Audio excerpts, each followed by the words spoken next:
Assalamualaikum warahmatullahi wabarakatuh. Waalaikumsalam warahmatullahi wabarakatuh. Alhamdulillah, alhamdulillahilladzi ja'ala syahra ramadhana syahran 'aziman kariman mubarakan wa anzala fihi al-Qur'an hudan lin-nasi wa bayyinatin minal huda wal furqan. Asyhadu an la ilaha illallah wahdahu la syarika lahu wa asyhadu anna Muhammadan abduhu wa rasuluhu la nabiyya ba'dah.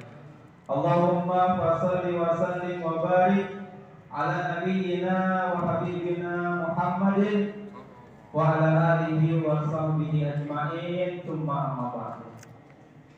Yang saya hormati, yang sekaligus saya cintai karena Allah Subhanahu wa taala, para alim ulama, para asatidz, para guru, bapak-bapak, ibu-ibu, adik-adik, wabil khusus DKM Masjid As-Siddiq Al-Mukarram, guru kita Kiai Haji Omar Sobari, Ustadz Arwondo, Bapak Haji Warsono, ada sahabat saya Ustadz Zainul, dan seluruh jamaah sekalian yang mudah-mudahan kita semua dimuliakan katakan Allah Subhanahu wa taala di hadapan para malaikatnya. Karena saat ini kita sedang berada di majelis ilmu, amin ya rabbal alamin.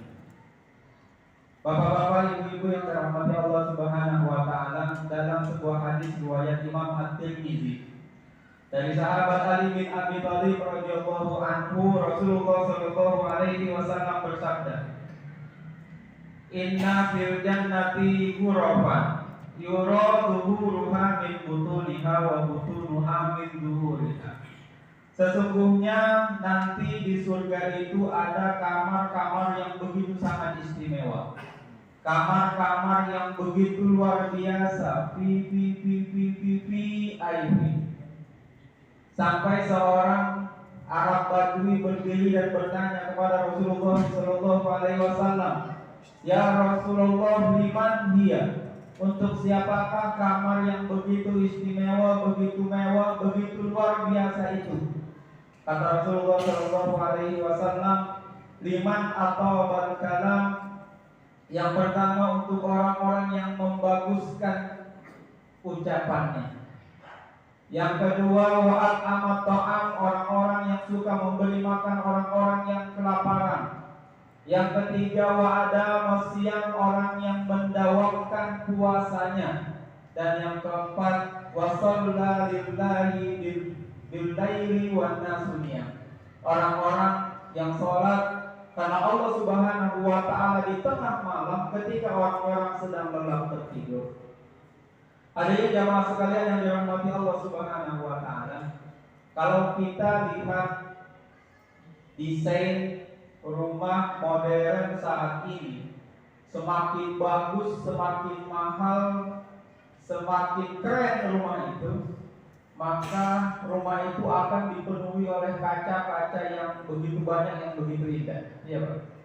Bahkan kalau bapak-bapak ibu sekalian masuk ke hotel bintang 5, semakin mewah, semakin mahal, semakin bagus, maka akan dipenuhi dengan kaca-kaca yang indah, yang luar biasa, yang mewah, dipenuhi dengan hiasan-hiasan pernak-pernik yang memanjakan mata, sehingga kita bisa melihat pemandangan luar yang begitu indah dari dalam, baik itu gunung, pantai, kolam renang dan lain sebagainya. Dan pemandangan interior ruangan bisa dilihat dari luar. Bahkan kalau Bapak Ibu pernah ke hotel mewah, itu kamar mandinya saja Pak ya, itu terbuat dari kaca yang tembus pandang biasanya, agar kita bisa melihat pasangan kita ketika ada di dalam. Iya Pak. Pernah nggak nginap di hotel seperti itu? Kalau belum pernah berarti belum mewah itu hotel, masih kurang mewah. Rumah mewah yang kita lihat saat ini sudah dijanjikan oleh Allah Subhanahu wa taala kepada orang-orang yang beriman dan beramal soleh 1400 tahun yang lalu. Ketika orang saat itu belum mengenal, melihat desain rumah mewah yang kita lihat saat ini. Bahkan perbandingan surga Allah Subhanahu wa Ta'ala dengan sebagus-bagusnya rumah hotel yang ada di muka bumi ini tidak ada bandingannya. Itu hanya sebagian kecil dari perumpamaan yang Rasulullah Shallallahu Alaihi Wasallam berikan kepada kita. Bahkan dalam hadis yang lain riwayat Imam Ahmad rahimahullah taala, Rasulullah Shallallahu Alaihi Wasallam menjelaskan kalau rumah di surga itu batu batanya, Bapak Ibu yang dirahmati Allah Subhanahu wa Ta'ala, itu terdiri dari emas dan perak. Batu batanya terbuat dari emas dan perak. Semennya itu campuran dari minyak kasturi sehingga berbau semerbak seluruh ruangan. Pasirnya terdiri dari permata dan batu-batu yakut yang berkilauan. Orang yang masuk ke dalamnya tidak akan pernah kehilangan kenikmatan memandangi tempat yang ia tinggali. Ia akan kekal selama-lamanya di dalamnya, tidak akan pernah mati. Muda selama-lamanya, tidak pernah merasa tua. Makanya Bapak Ibu sekalian di sini kalau ada yang sudah tua, nanti masuk surga semuanya kembali muda kembali. Ibu-ibu yang sudah kendor itu kencang kembali, Bapak Ibu. Semuanya sehat, tidak ada yang sakit selama-lamanya. Makanya kalau kita masuk surga itu nggak ada lagi yang namanya kolesterol, nggak ada lagi yang namanya darah tinggi, nggak ada lagi yang namanya jantungan, nggak ada lagi yang namanya bisul, gitu. Panu, kudas, kurap itu nggak ada. Apalagi COVID-19 itu nggak ada. Karantina, alhamdulillah, semua alhamdulillah ini.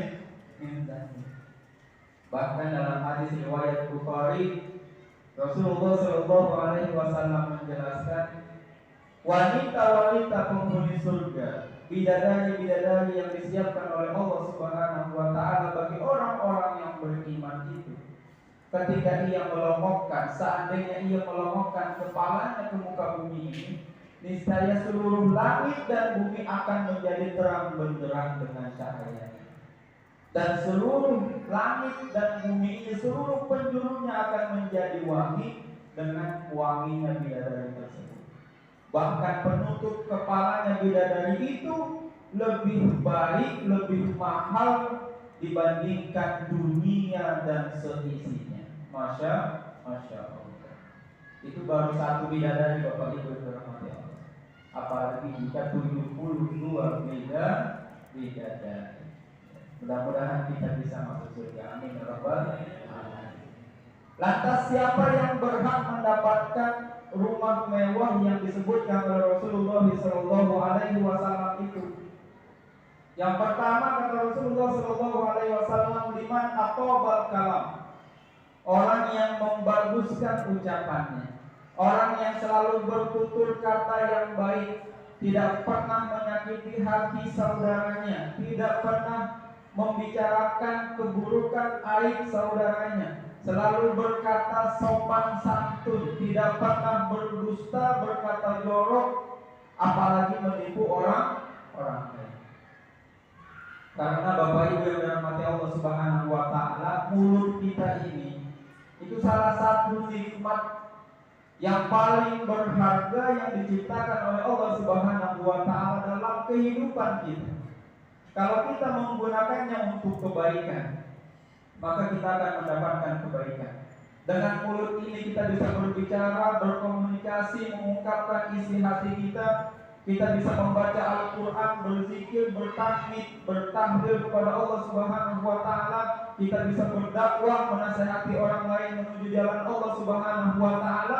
Dan sebaliknya, jika kita salah menggunakannya akan menjadi bencana dan malapetaka. Na'udzubillah summa na'udzubillah min dzalik. Makanya ada sebuah kisah, pernah suatu ketika seorang ulama sedang melakukan majelis ilmu dengan para murid-muridnya. Tiba-tiba ada seorang perempuan datang dan ia ingin bertanya. Dia berkata, "Wahai Syekh, saya ingin bertanya, semoga Allah Subhanahu wa taala memberikan kesehatan kepada Syekh. Tapi saya malu karena permasalahan saya ini begitu berat dosa yang berhubungan dengan masalah ini. Yang kedua, begitu beratnya, susahnya solusi yang akan kita ambil dalam permasalahan ini. Kata ulama ini, tidak usah malu dalam menuntut ilmu Allah Subhanahu wa taala. Akhirnya ia pun mengungkapkan permasalahannya. Jadi begini permasalahan saya, wahai Syekh. Pernah suatu malam saya sedang tertidur, tiba-tiba bapak saya pulang menemui saya dalam kondisi mabuk berat. Ketika melihat saya, tiba-tiba birahinya naik. Nauzubillah, subhanallah ini dan dia pun memperkosa saya. Dari hasil hubungan itu saya hamil dan melahirkan anak dari bapak saya. Mendengar hal tersebut, seluruh jamaah terkaget-kaget. Bagaimana mungkin seorang ayah memperkosa anak kandungnya sendiri? Melihat seluruh jamaah kaget, ulama ini mengatakan, apakah kalian terkaget-kaget dengan kisah yang dialami oleh wanita itu? Sesungguhnya kisah ini bagi saya masih lebih ringan dibandingkan apa yang sering kalian lakukan berupa gibah terhadap saudaranya sesama muslim. Ketika orang itu berzina, lalu ia bertaubat pada Allah Subhanahu wa taala dengan sebenar-benarnya taubatan nasuha, insya Allah Allah pasti akan mengampuni dosanya. Tetapi ketika seseorang menggibah saudaranya sesama muslim, mengumbar aib saudaranya sesama muslim, meskipun dia beristighfar, bertaubat taubatan nasuha kepada Allah Subhanahu wa taala, dosanya tidak akan Allah ampuni sebelum ia minta maaf kepada orang yang pernah ia gibahi. Itulah luar biasanya lisan kita ini. Jika kita tidak bisa menggunakannya, maka bisa menjadi malapetaka. Nauzubillah, subhanallah, lebih besar dosanya bahkan dibandingkan dosa zina sekalipun. Makanya di bulan Ramadan ini Allah Subhanahu wa taala mendidik kita agar kita bisa menjaga lisan kita, agar puasa kita tidak sia-sia. Dan jika kita bisa menjaga lisan kita, maka insya Allah akan menjadi tiket berharga kita masuk ke dalam surga Allah Subhanahu wa taala, insya Allah. Amin ya rabbal alamin. Yang kedua, kata Rasulullah SAW, liman at'amat ta'am, orang yang terbiasa memberi makan orang yang kelaparan. Di bulan Ramadan kita dididik oleh Allah Subhanahu wa taala, diuji oleh Allah Subhanahu wa taala dengan rasa lapar, sehingga kita bisa merasakan apa yang dirasakan oleh saudara-saudara kita yang kekurangan, sehingga kita merasakan pahitnya lapar, gak enaknya rasa lapar. Makanya mudah-mudahan bisa menimbulkan rasa simpati dan empati kita kepada saudara-saudara kita yang membutuhkan. Jangan sampai sebaliknya malah kita memikirkan perut kita sendiri, makan secara berlebih-lebihan, buka puasa ataupun sahur, padahal masih banyak saudara-saudara kita yang sedang kelaparan. Nauzubillah, subhanallah, ini menjadi. Kata Rasulullah SAW dalam hadis yang lain, afshus salam wa atimut ta'am wasilul arham wasallu bil laili wan nasiyah tadkhulul jannata bisalam. Sebarkanlah salam, beri makanlah orang-orang yang kelaparan, sambunglah tali silaturahim, salatlah di tengah malam ketika orang-orang sedang lelap tertidur, maka insya Allah engkau akan masuk ke dalam surganya Allah Subhanahu wa taala dengan penuh kedamaian. Yang ketiga, kata Rasulullah SAW, syaratnya adalah liman ada masyam, orang yang mendawamkan puasa. Di bulan Ramadan ini Allah Subhanahu wa taala mendidik kita, untuk bisa berpuasa 1 bulan penuh lamanya. Jika puasa ini nanti bisa kita lanjutkan setelah bulan Syawal, puasa sunnah 6 hari di bulan Syawal. Lalu setelah selesai bulan Syawal kita lanjutkan lagi dengan puasa-puasa sunnah setelah selesai bulan Syawal, baik itu puasa Senin Kamis ataupun puasa 3 hari setiap bulan. Maka seperti janji Rasulullah Shallallahu Alaihi Wasallam, puasa itu akan menjadi perisai bagi kita, pelindung bagi kita dari murkanya Allah, dari dosa dan kemaksiatan, dan dari nerakanya Allah Subhanahu wa Ta'ala.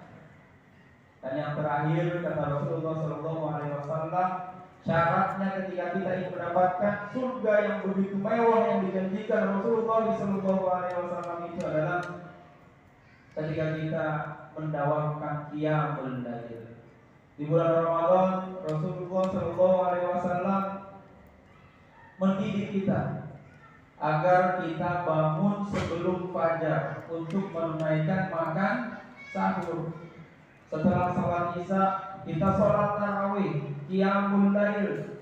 Jika kebiasaan ini selama 1 bulan penuh ini lalu kita lanjutkan setelah selesai bulan Ramadan, karena sebagaimana Rasulullah Shallallahu Alaihi Wasallam sabdakan, sesungguhnya sholat yang paling dicintai oleh Allah Subhanahu Wa Taala, yang paling mulia di sisi Allah Subhanahu Wa Taala setelah sholat wajib adalah sholat seseorang di tengah malam.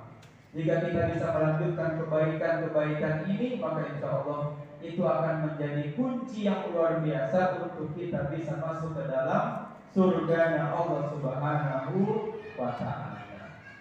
Hadirin yang dirahmati Allah, inilah yang bisa saya sampaikan.